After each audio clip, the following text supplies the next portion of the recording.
La innovación, el emprendimiento, la disrupción, todo lo que son los riesgos, los retos, los aprendizajes, las lecciones que el mismo camino te van dando. Platícanos, César, ¿cómo ha sido esta parte de tu emprendimiento? ¿Cuáles han sido tus retos? ¿No? ¿Qué es lo que más has disfrutado? Y ya seguiremos viendo. Claro que sí. Yo creo que uno de los mayores retos que tuve fue uno que estábamos hablando, de hecho, previamente a esta charla. En un inicio yo tenía preconcebido, mi mundo era muy limitado. Mi mundo era lo que yo conocía en cuanto a mi país, a las costumbres y a lo que te enfrentas en cuanto a realidad. Y uno de los primeros pasos, o algo que yo siempre sentí muy interno mío, es siempre sentí que estábamos muy atrasados a lo que, como humanidad, a lo que yo sentí de dónde deberíamos de estar. Y para mí, el approach correcto a cómo enfrentar temas de innovación y desarrollo, y sobre todo ponerte en los retos que son interesantes, es no preguntarte o qué copiar de primer mundo, sino dónde está primer mundo y a dónde podría llegar. Incluso si vas para allá y eras un niño con esta misma emoción que yo, creo que la compartirás. Pregunta, César, limitado, hablas limitado México, limitado Jalisco, limitado ¿en qué? Limitado México en cuanto a mi esfera. Lo primero que hice fue, siempre tuve una pasión muy grande por lo que es el autoaprendizaje y el conocimiento. Me interesé mucho por la filosofía del siglo XIX en Alemania. Por lo tanto, uno de mis retos principales era aprender alemán. Qué padre. Y decidí entonces, al finalizar mi carrera preparatoria, de hecho antes de finalizar, y esto se lo recomiendo a cualquier persona que quiera emprender, muchas veces uno tiene que hacer las cosas pensando que se va a lograr. Así es. Lo primero que hice fue aplicar e irme al extranjero, cambiar y abrir mi panorama, pero obviamente tú para poder aplicar tienes que seguir todo un proceso. Perdón que te interrumpa, César. ¿Hiciste algún plan de vida? ¿Meramente tu mente iba viendo como estas metas? Porque para mí un líder y un emprendedor, creo que esta es la parte donde le pones pasión, pero también le pones compromiso y también, aunque no esté tu project management, ¿no? O sea, no esté tu tablero, hay una planeación, ¿estás de acuerdo? O sea, correcto. mental, o sea, que como tú dices, hay pasos a seguir, porque si quiero una beca, tengo que hacer muchos trámites. ¿Qué necesito? O sea, ¿cómo hiciste esa parte?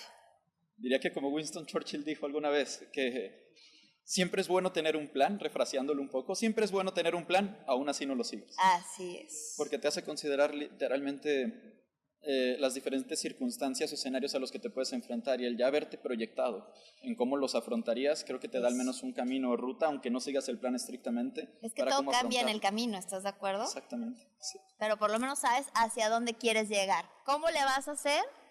Yo siempre supe desde pequeño que yo quería estar en el área de tecnologías, quería poder trabajar remotamente al menos como mis primeros empleos, y después yo quería emprender y hacer algo y llevar al mundo donde yo quería que alguna vez estuviera. Y todo pasó.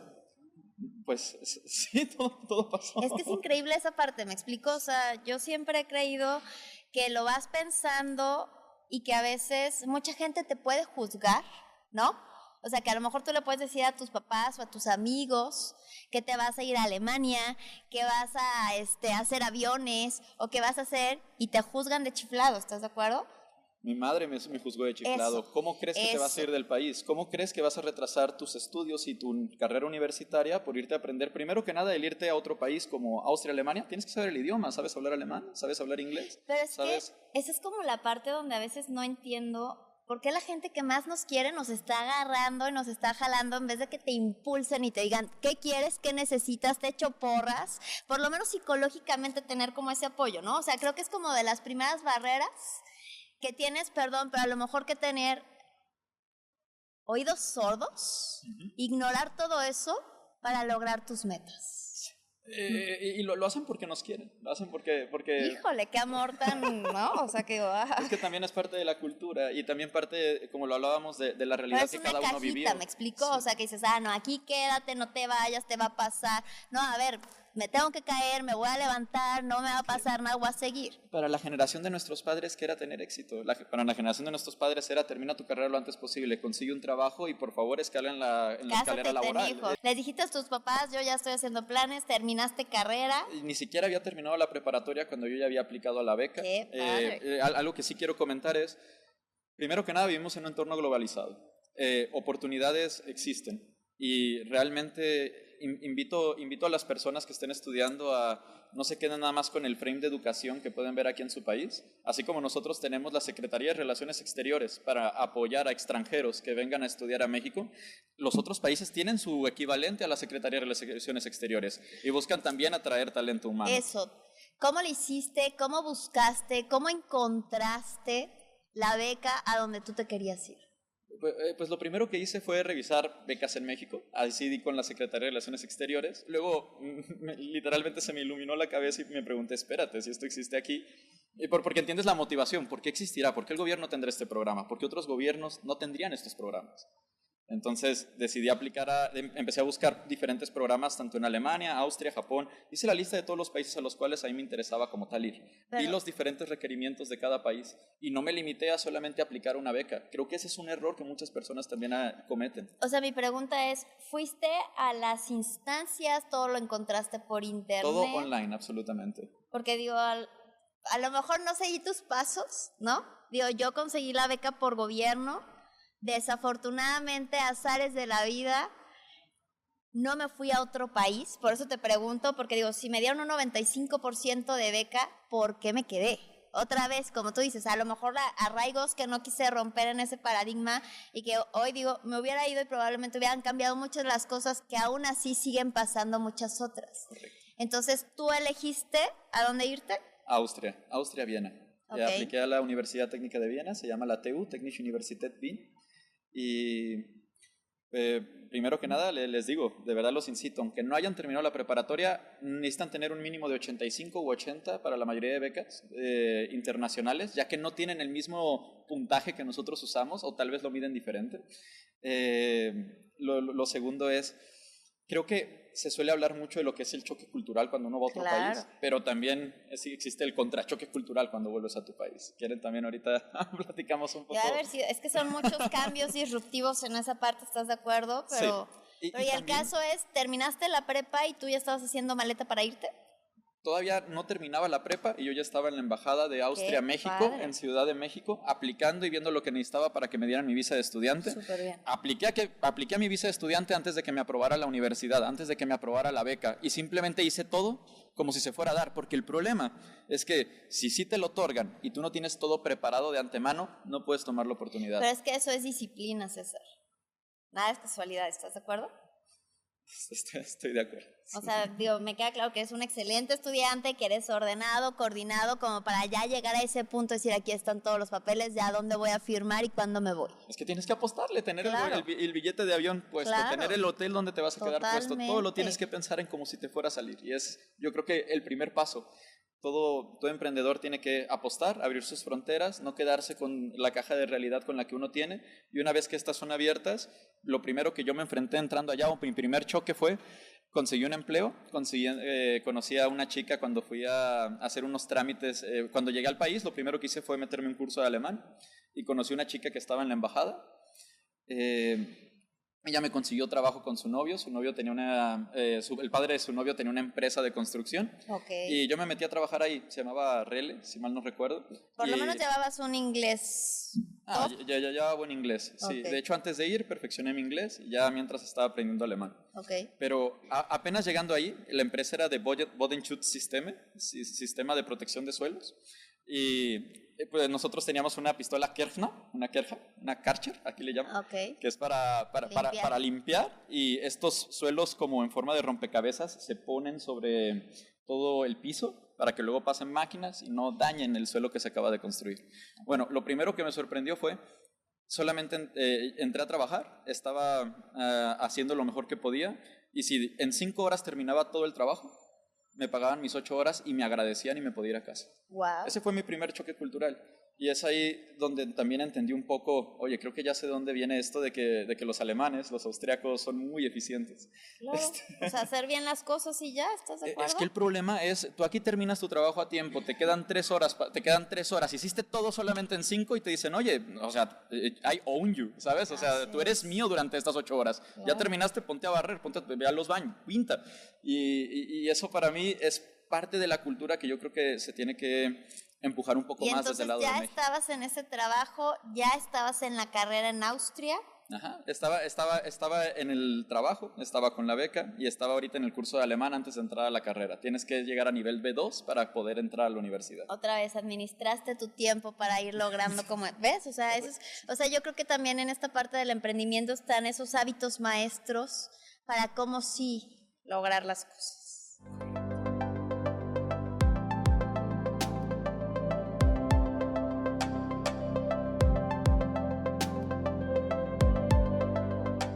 Algo que yo siempre, y yo siento que fue de hecho también clave, contrario a lo que dicen las personas, que es vuélvete indispensable, yo todo el tiempo mientras estaba trabajando odiaba mi empleo. Y durante toda mi vida he seguido la misma filosofía. Todo el tiempo estaba pensando en cómo reemplazarme. Y creo que eso ha sido una gran parte de mi éxito. ¿Cómo reemplazarte o a dónde te ibas? ¿Cómo reemplazarme realmente? Porque estaba viendo que nosotros poníamos estos Bodenschutzplatte, ¿cómo se llama?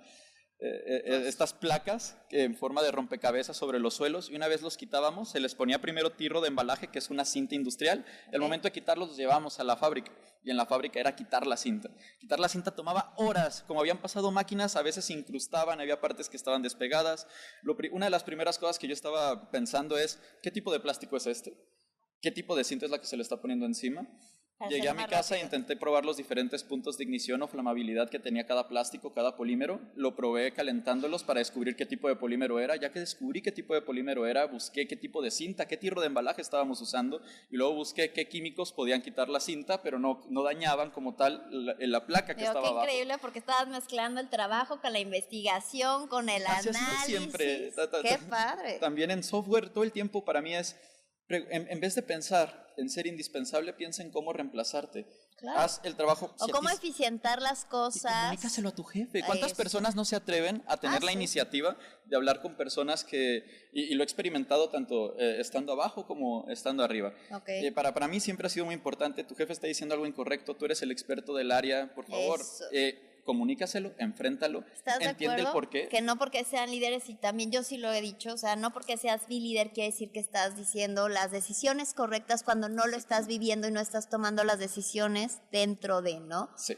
Operativamente por algo tienes esa persona. ¿Y llegaste a mostrarle eso a tu jefe? Llegué a mostrarle eso a mi jefe. Mi jefe precisamente estaba pensando en cómo incorporarlo, la cantidad de horas que nos íbamos a salvar, etcétera. Yo no tenía problema en reemplazarme. A mí al contrario. De hecho, eso lo invito incluso en todas las cuestiones de inteligencia artificial e innovación. He conocido a muchos compañeros y personas que ocultan el que utilicen inteligencia artificial para sus negocios. Yo al contrario, lo que haría sería acercarme a mis jefes y les diría cuál es la mejor forma de implementar inteligencia artificial en este departamento, en esta área que yo soy experto. Es que mucha gente creo que todavía le tiene miedo a la inteligencia artificial para ser reemplazados, ¿no? O sea, porque no sé si es comodidad de creer que haciendo las mismas cosas todos los días van a perdurar en el tiempo, pero creo que ese chip, como lo dijimos hace rato, ya pasó. Te tienes que preparar siempre, certificaciones, diplomados, maestrías, cursos, lo que sea, para saber qué viene y cómo lo vas a hacer en tu empresa o en la que trabajes, ¿no? Y entonces de ahí te fuiste a otro trabajo, te volviste socio, ¿qué pasó? No, de ahí yo pedí una compensación completa por eso que estaba haciendo. Claro. Y decidí, algo que estaba notando en la universidad es que en Austria cobraban muy caro lo que era la impresión 3D, porque te cobran por cantidad de horas. Y en mi escuela en la universidad vi las escuelas de arquitectura, decidí hacer mi propia impresora 3D, traer todas las cosas de China y empecé a vender los proyectos de las personas de arquitectura a un precio menor al que lo vendía la competencia. Hasta había montado una página, pero luego me amenazaron los otros negocios de Austria que sí estaban legalmente registrados. ¿Y tú no? ¿Ah? ¿Y tú no? No, no, solamente hice la impresora 3D, estaba como estudiante. Wow. Solamente hice. Pero fíjate la diferencia, o sea, que igual a lo mejor aquí en México lo pudiste haber hecho y no pasaba nada, pero allá se dieron cuenta. No, ya inmediatamente llamadas, amenazas, correos, ¿Cómo todo. crees? Sí.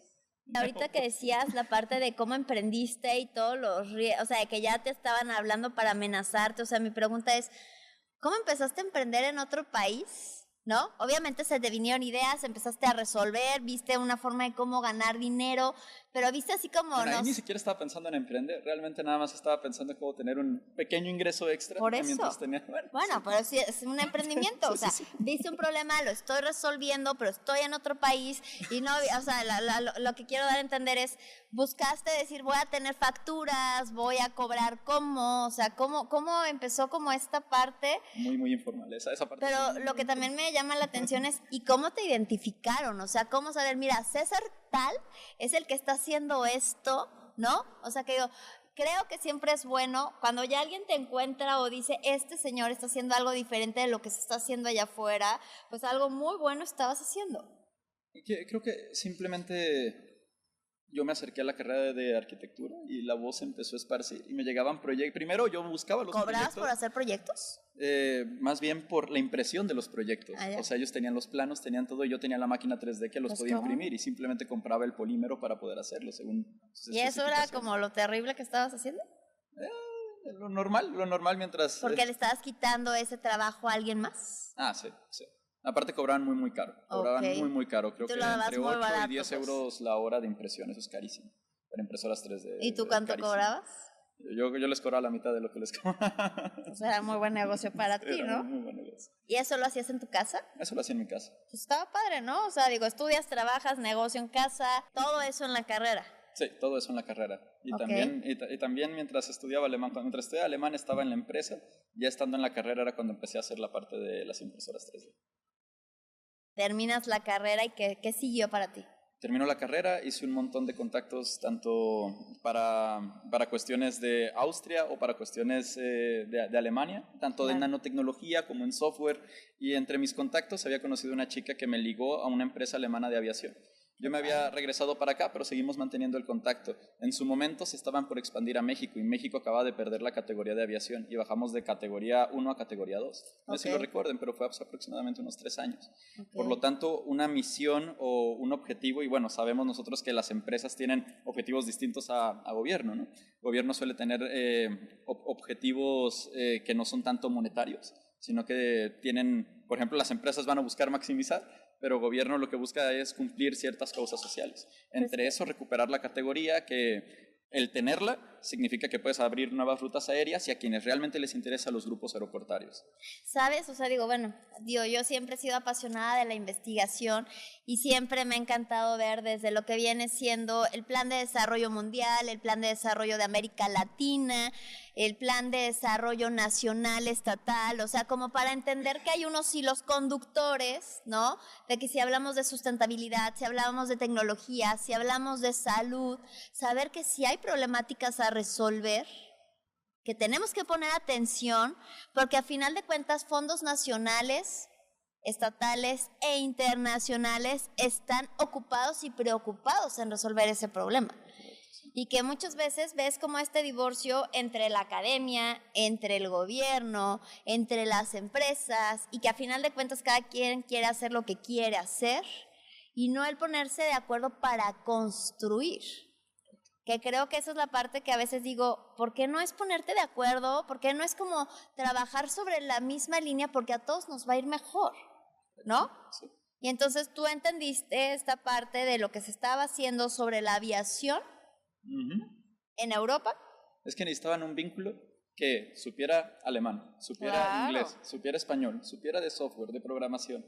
También conociera lo que es la cultura, porque no es lo mismo nada más saber esto a haber vivido allá. Totalmente. Si viviste allá y conoces también, y ya has vivido acá también. Por eso, o sea, desarrollaste todo un esquema, o sea, de perfil, de comportamiento. Obviamente, como tú decías... Yo estaba por quedarme en Austria, pero decidí venirme para acá. ¿Y por qué no te quedaste? Porque podía estar trabajando por una compañía alemana, viajando, haciendo conexiones, networking y viviendo en mi país favorito, que sí es México. Ok, porque ya lo habías construido.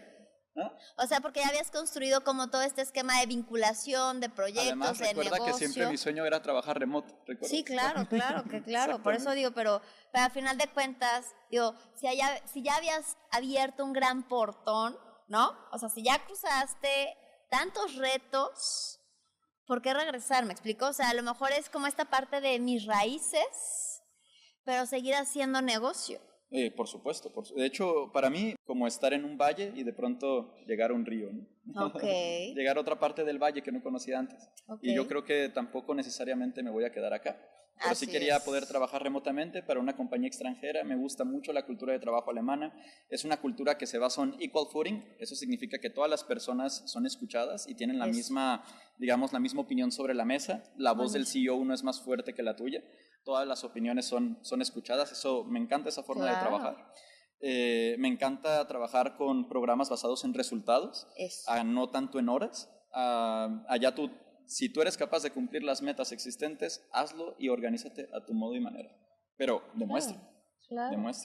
Y también me gusta mucho la manera en la cual se trabaja, se entrena. Allá tú cuando entras a trabajar en una empresa europea tienes un mentor.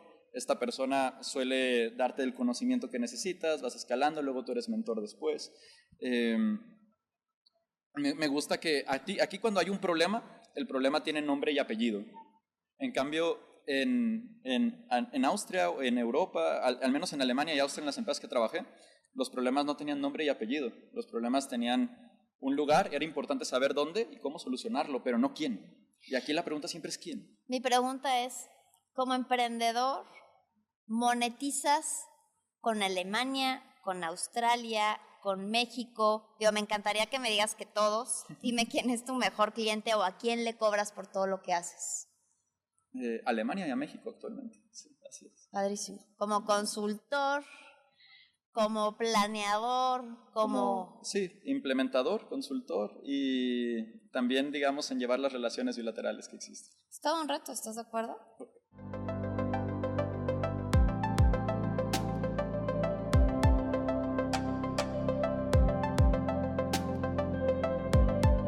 La cuestión de liderazgo, la cuestión de unir dos culturas, creo que han sido como de tus grandes retos y talentos, mucha inteligencia y resiliencia en la forma de, no, a ver, el alemán es, perdón, pero algunos son como muy cuadrados, muy estructurados, ¿no? Y el mexicano a veces es necio, medio terco, entonces así como, ¿cómo llevar estas negociaciones? Por eso te digo, o sea, también de tu parte lleva como esta paciencia, esta tenacidad, esta astucia, decir, a ver, sí de este lado, sí también, pero ¿cómo encontramos el punto medio para hacer negocio y para que las cosas funcionen?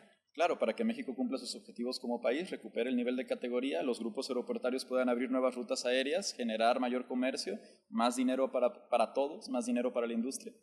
¿Qué les dejarías a los jóvenes en la parte del emprendimiento, en la parte de que te fuiste a hacer carreras disruptivas, porque hablabas de polímeros, hablas de nanotecnología, hablas de aviación, ¿no? Aeronáutica?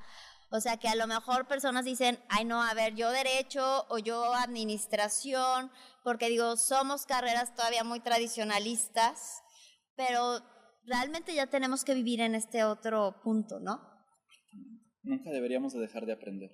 Existe esta vaga idea de que una vez terminada la licenciatura o los estudios, uno ya está completo. Y la verdad es que esto, en esta era, y lo puedo asegurar, esta era ya no va a ser así. No, esta era exige que todos sepamos un poquito más allá de lo que se nos exige. Y yo lo diría como hay una frase en inglés que es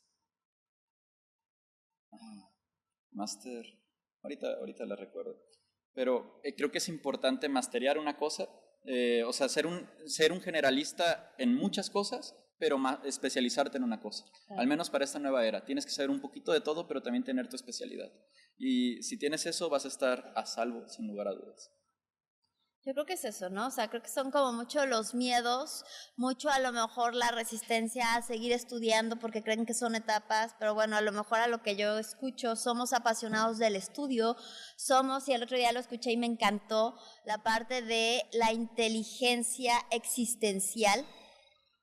La inteligencia existencial, la verdad se me hizo algo muy interesante porque por eso te lo estoy diciendo, coincidimos tú y yo en esa parte de queremos ver un mejor mundo, buscamos cómo trabajar y hacer las cosas que sucedan para la sociedad, ¿no?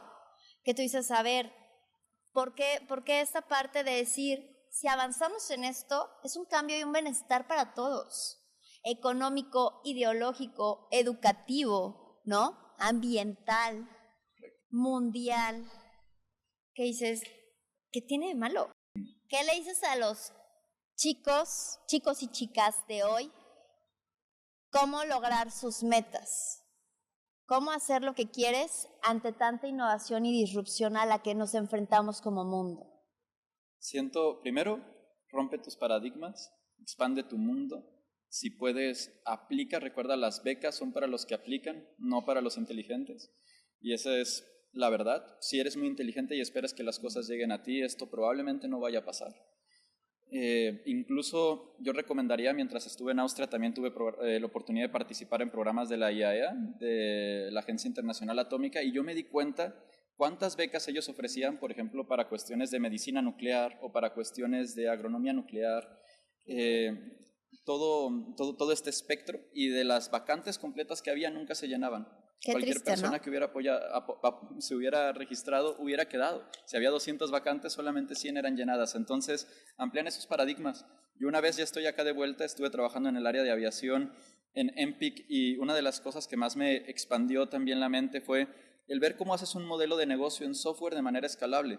Nosotros podríamos hacer un modelo, por ejemplo, podríamos hacer software para cada país, tailor-made, a la medida, pero esto no es escalable. Significaría que yo necesitaría un equipo completo de desarrolladores que estén gestionando por país, y significa que si mi cantidad de personas tiene que subir según mi cantidad de clientes, mi negocio no es escalable.